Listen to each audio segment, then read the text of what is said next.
talking about Yahweh, Yeshua, will rescue us from your power, your majesty. But even if he doesn't, we want to make it clear to you, your majesty, that we will never serve your gods or worship the gold statue you have set up. Ain't nothing but a gangster party. They like that Party. Let me hit that. Ain't nothing but a gangster party. Yo! What's the deal, church? Today, I will be showing you guys, reacting to the most gangster scripture in the Old Testament. Okay? Hands down, this is the most gangster scripture in the Old Testament, church. The most gangster scripture out. So let's really get into it. Before we get into it though, make sure you guys like the video. Go ahead, bro. Make sure you subscribe if you're not subscribed, and then leave a comment after the video letting me know, you know what I'm saying, what you thought, you know what I'm saying, different things. All right, whatever you want to comment. All right, boom. So if y'all have never read Daniel before, we're gonna get into it. So Daniel starts out talking about this king, King Nebuchadnezzar, okay? King Nebi. Now, King Nebi was the king of Babylon, okay? King Nebi was a gangster. All right, let's keep it real, church. King Nebi was a gangster. He got down, bruh. He was like that, okay? Now, King Nebi, king of Babylon, he came to Jerusalem, besieged it, right? Ended up taking it over. All right, the Lord gave him victory, okay? And when he got there, he was like, all right, cool. So look, go ahead and select, you feel me, some young men who are good looking, strong, healthy, wise. Give me your best young men out that can work in my palace, okay? That can work in royalty. All right, that's where we get into Daniel, Hananiah, Mishael, and Azariah. Hananiah, Azariah, and Mishael are called Shadrach, Meshach, and Abednego after, right, they go into working. The chief of the staff renamed them, okay?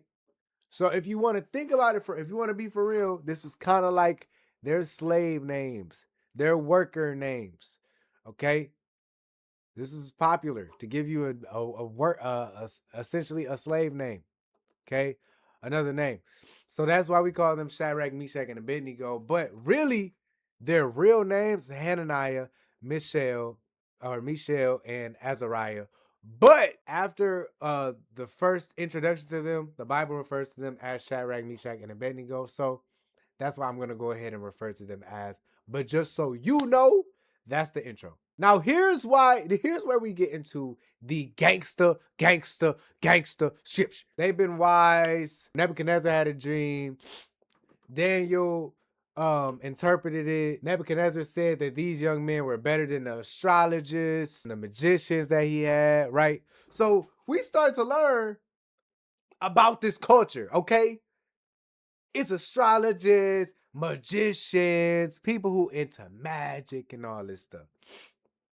And they're actually held high because they got some type of power, right? But they ain't worshiping G-O-D, big G-O-D, okay? Now, these young men are God-fearing men, all right? But as we learn, King Nebuchadnezzar, he starts getting full of himself. He took over that kingdom. He been leading. He a king. So he started feeling himself, okay? I kind of skipped a lot of crucial scripture, but if that's for y'all to read, okay? We only reacting to this scripture, okay? Chapter 3, the most gangster part of scripture, okay? So here we go. I'm gonna read and then I'm gonna stop when I need to, all right? So King Nebuchadnezzar made a gold statue 90 feet tall and 90 feet wide and set it up on the plain of Dura in the province of Babylon. Then he sent messages to the high officers, officials, governors, advisors, treasurers, judges, magistrates, and all the provincial officials to come to the dedication of the statue that he had set up. So all of these officials came and stood before the statue King Nebuchadnezzar had set up. Mind you, Shadrach, Meshach, and Abednego are in this place, so they were supposed to be out there too, okay?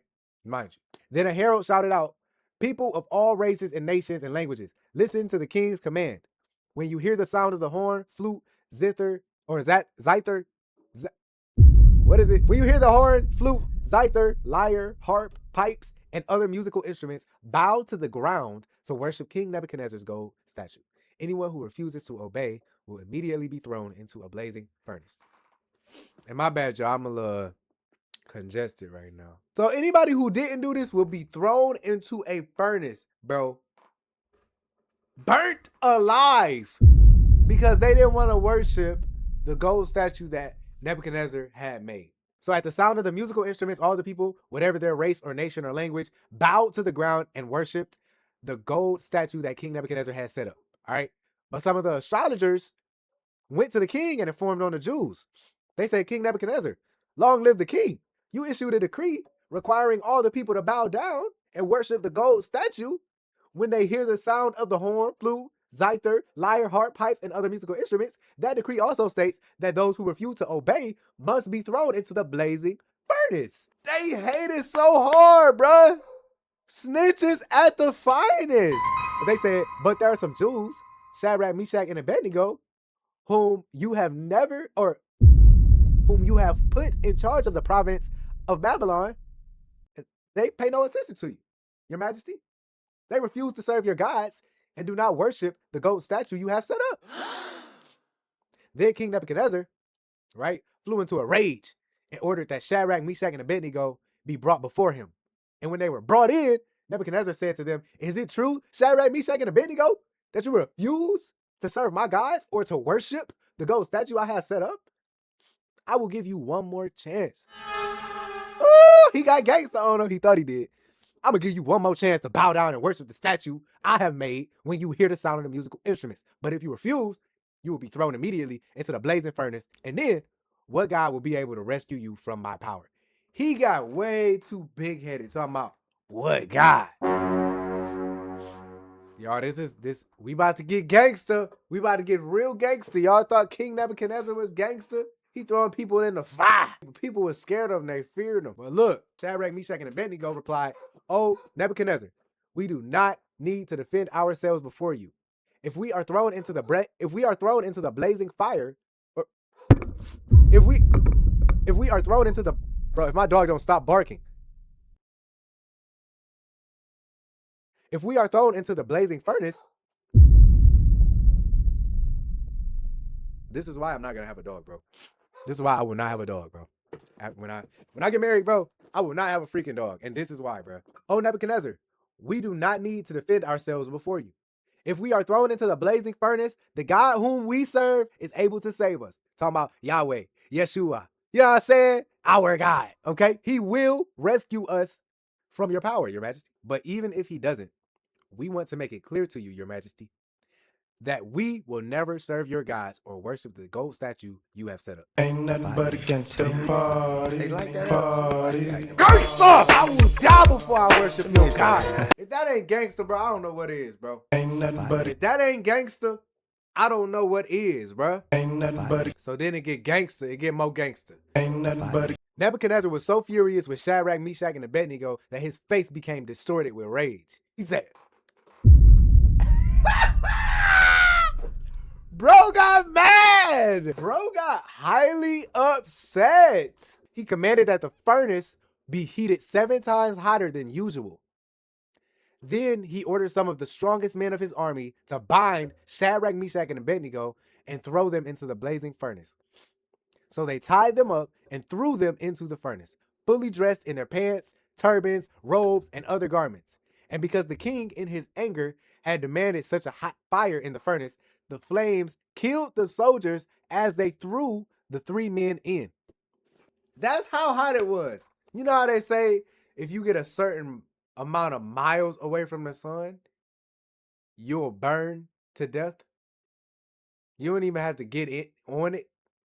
You just get a couple thousand miles away from the sun and you'll die? They said it got so hot that the flames killed the soldiers that was throwing Shadrach, Meshach, and Abednego into the furnace. So Shadrach, Meshach, and Abednego, securely tied, fell into the roaring flames.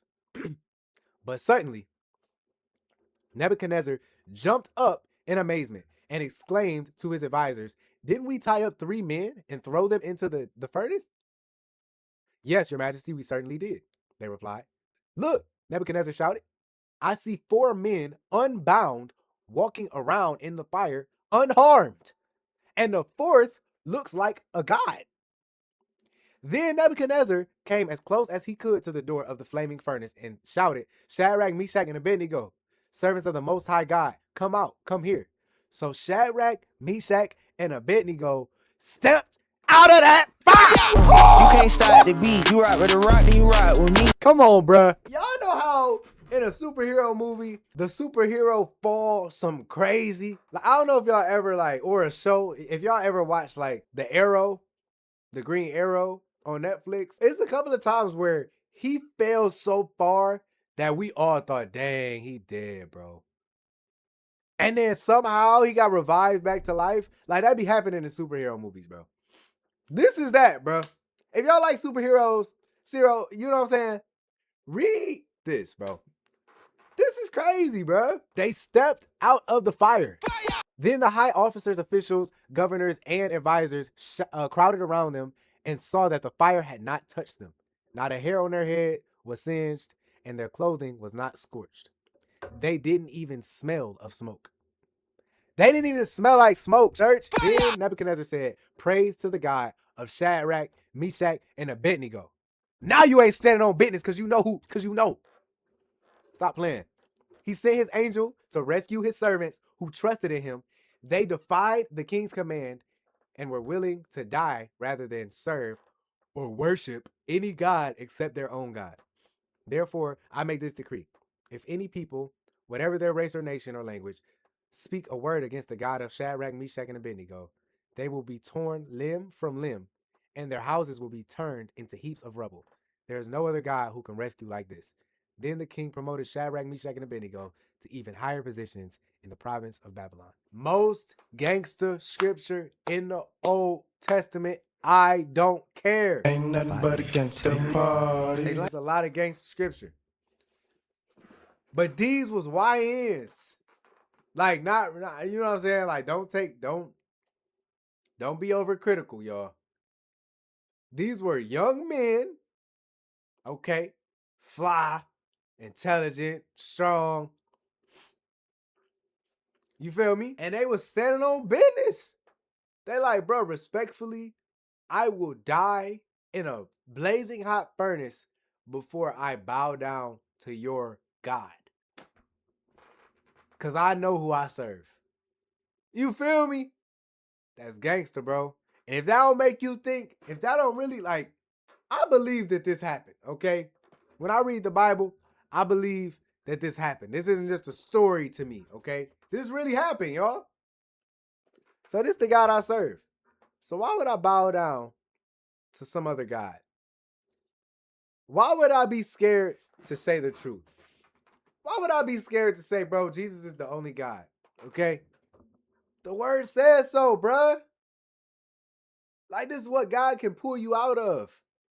And if God can pull you out of it, he so can throw you into it, bro. I'm just saying.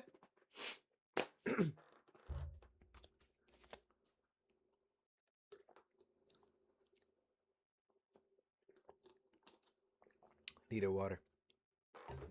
Love y'all. That's the most gangster scripture in the Bible. I hope y'all enjoyed that reaction. Make sure you like, comment, subscribe. Let me know if y'all want me to react to some more scripture with y'all. It's crazy, though. Love y'all. Be smooth. Peace. Ain't nothing but a gangster party. They like that Party. Let me hit that. Ain't nothing but a gangster party.